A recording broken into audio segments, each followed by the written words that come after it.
Berikut ini penyesuaian untuk beban-beban dibayar di muka. Beban-beban dibayar di muka itu ada dua pendekatan, yaitu pendekatan harta dan pendekatan beban. Yang membedakan antara pendekatan harta dan beban seperti apa? Nah, kita lihat di masing-masing nama akun.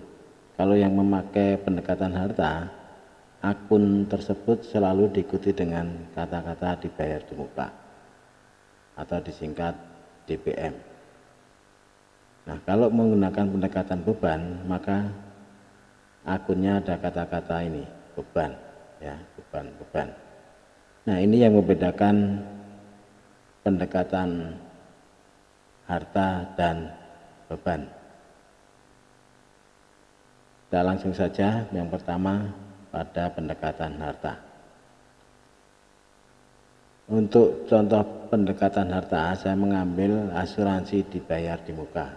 Nah, ini ada kata-kata di DBM, berarti penyesuaiannya menggunakan pendekatan harta. Di neraca saldo tertera 12 juta, artinya di catatan senilai 12 juta. Nah, pada akhir tahun, karena penyesuaian itu selalu dibuat pada akhir tahun ya, itu ada data yang mengatakan bahwa asuransi yang dibayar di muka sebesar 12 juta ini untuk 1 tahun ke depan. Dan itu dibayarkan pada tanggal 1 Oktober. Nah, untuk lebih jelasnya saya buatkan garis waktu seperti ini. Ya. Ini dibayarkan pada tanggal 1 Oktober ya. 20, kemudian akan berakhir tentunya 1 Oktober juga, tapi tahunnya 2021. Nah, lalu penyesuaian posisi kita kan berarti di akhir tahun ya, di sini. Nah, sampai dengan akhir tahun asuransi di muka yang sebesar 12 juta itu sudah terpakai berapa? Nah, itu ya. Nah, ini yang terpakai. Hitungannya adalah Oktober, November, Desember. Berarti sudah terpakai 3 bulan. Nah, antara 31 Desember sampai dengan 1 Oktober 2021 itu adalah 9 bulan, dinamakan tersisa. Ya, ini tersisa. Ini terpakai. Nah, kita punya dua konsep, yaitu terpakai dan tersisa. Kemudian tanggal 1 Oktober sampai dengan 1 Oktober 2021 itu kan nilainya sebesar 12 juta. Ya. 12 juta. Nah, akhir tahun telah terpakai 3 bulan. Nah, 3 bulan itu berapa hitungannya? 3 bulan per 12, karena untuk 1 tahun dikalikan nilai besaran asuransinya, yaitu 12 juta. Maka nilainya adalah 3 juta. Sudah terpakai 3 juta. Berarti ini yang tersisa adalah 9 juta. Nah, teman-teman, kita sudah punya data yang terpakai 3 juta, yang tersisa 9 juta. Lalu jurnalnya seperti apa? Ya, kita jurnal adalah sebagai berikut. Berarti asuransi bukan lagi nilainya 12 juta, tetapi tinggal 9 juta.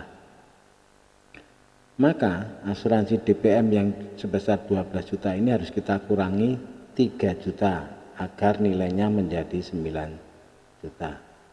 Maka asuransi DPM saya kurangi dengan cara mengkredit sebesar 3 juta.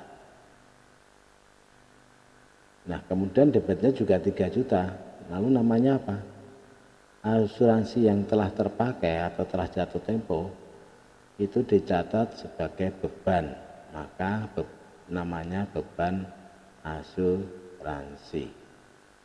Nah, seperti ini jurnalnya. Beban asuransi pada asuransi DBM. Nah, kesimpulannya bahwa untuk pendekatan harta, kita menggunakan data yang terpakai, ya, data yang terpakai. 3 juta itu adalah data yang terpakai. Ini untuk pendekatan harta. Untuk penyesuaian dengan pendekatan beban. Nah, saya berikan contoh juga, masih asuransi, ya, kaitannya dengan asuransi. Di neraca saldo ada beban asuransi 24 juta.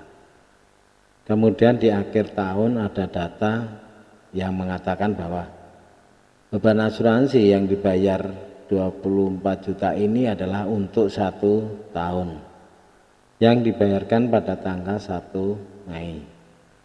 Nah, untuk lebih jelasnya saya buat waktu, ini dibayar tanggal 1 Mei 2020 akan berakhir di 1 Mei juga 2021. Nah, posisi kita bahwa jurnal penyesuaian itu selalu dibuat pada akhir Desember. Nah, ini adalah garis waktu di mana nominal beban asuransi sebesar 24 juta ini untuk 1 tahun. Nah, dari 1 Mei sampai dengan 31 Desember itu jangka waktunya adalah sebesar 8 bulan. Jadi asuransi itu sudah terpakai 8 bulan. Sedangkan yang tersisa tentu saja adalah 8 bulan. Nah, 8 bulan itu berapa? Ya, 8 per 12 dikali 24 juta. Ya, berarti ada 16 juta. Berarti beban asuransi itu sudah terpakai 16 juta dan sisanya tentu saja dikurangi, ya, 24 dikurangi 16 ada sebesar 8 juta. Ini yang tersisa, ini terpakai. Dengan demikian di beban asuransi di neraca saldo itu bukan lagi 24 juta seharusnya. Harusnya di sini tertera atau tercatat 8 juta karena sudah dipakai 16 juta atau 16 atau 8 bulan. Nah, lalu penyesuaiannya bagaimana? Berarti beban asuransi harus saya kurangi agar menunjukkan nilai yang sebesar 16 juta. Nah, agar menunjukkan nilai yang 16 juta, karena yang terpakai baru 16 kan, bukan 24.